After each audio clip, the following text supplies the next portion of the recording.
Assalamualaikum warahmatullahi wabarakatuh. Halo my smart student, bagaimana kabar kalian hari ini? Semoga dalam keadaan sehat walafiat. Pertemuan hari ini, Miss Denok akan melanjutkan pembelajaran mengenai perkembangbiakan tumbuhan secara vegetatif. Sebelum kita mulai, marilah kita ucapkan bersama-sama basmalah. Bismillahirrohmanirrohim. Nah, pembelajaran hari ini kita akan membahas macam-macam perkembangbiakan vegetatif buatan pada tumbuhan. Silakan saksikan video berikut ini.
apa sih, Bu?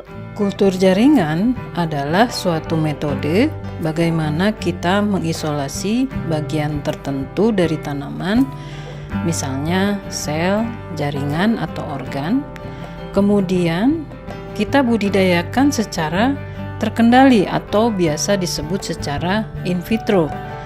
Dan yang terpenting adalah dalam kondisi yang aseptik. Nah, contohnya kita ambil bagian daun dari jenis tanaman tertentu yang unggul. Nah, dari daun tersebut kita bisa tumbuhkan batang, tunas, akar, sehingga dia bisa membentuk dari tadinya sepotong daun bisa menjadi tanaman yang lengkap. Bagian tanaman lain yang biasa juga diambil untuk kultur jaringan adalah bagian pucuk tunas atau bagian umbi. Tahapan kultur jaringan yang paling sederhana adalah teknik mikropropagasi. Tahap pertama adalah sterilisasi eksplan. Eksplan itu adalah bagian tanaman yang kita ambil dari tanaman induk. Nah, tahap pertama dari sterilisasi eksplan yaitu proses bagaimana kita membersihkan eksplan itu dari mikroorganisme yang menempel di permukaan maupun mikroorganisme yang ada di dalam eksplan. Karena nanti eksplan ini akan dibudidayakan secara aseptik. Jadi, dia harus dalam kondisi yang betul-betul steril dari mikroorganisme. Tahap kedua, menanam eksplan tersebut yang sudah melalui proses sterilisasi eksplan tadi di dalam media kultur. Media kultur ini pertama kita menggunakan media kultur. Selanjutnya, setelah kita mendapatkan tunas in vitro pertama, masuk ke tahap multiplikasi tunas, yaitu tahapan di mana tunas in vitro yang sudah kita dapatkan diperbanyak pada medium multiplikasi tunas. Setelah kita mendapatkan jumlah kultur yang cukup banyak, maka sebagian tunas tersebut disubkultur ke media induksi akar. Setelah memiliki akar, plantlet pisang yang dihasilkan kemudian diaklimatisasi di media tanah yang sudah disterilisasi. Kemudian bak aklimatisasi ditutup dengan plastik transparan untuk menjaga kelembaban udara agar tetap tinggi. Setelah 1 bulan disungkup, plantlet kemudian ditanam di media tanah di dalam polybag. Kemudian dipelihara selama 3 bulan di persemaian hingga menjadi bibit yang siap tanam di lahan. Menurut kalian, setelah menyaksikan video ini, apa sajakah macam-macam perkembangbiakan vegetatif buatan pada tumbuhan? Ya, benar. Yang pertama ada stek batang, yang kedua ada stek daun, yang ketiga menempel atau okulasi, yang keempat menyambung, yang kelima mencangkok, yang keenam merunduk, dan yang terakhir kultur jaringan. Kalian sudah paham kan bagaimana cara kerja masing-masing perkembangbiakan vegetatif buatan tersebut? Untuk itu, sekarang silahkan kalian tuliskan cara kerja masing-masing perkembangbiakan vegetatif buatan tersebut pada report kedua, tema 1, subtema 1. Terima kasih telah menyaksikan video pembelajaran ini. Nanti kita lanjutkan pembelajaran selanjutnya melalui Zoom. Kita akan berdiskusi mengenai manfaat dan contoh tumbuhan yang berkembang biak secara vegetatif buatan. Mari kita akhiri pembelajaran hari ini dengan mengucapkan hamdalah. Alhamdulillahirabbil alamin. Tetap semangat, tetap sehat, tetap bahagia, tetap di rumah saja. Sampai jumpa di Zoom. Wassalamualaikum warahmatullahi wabarakatuh.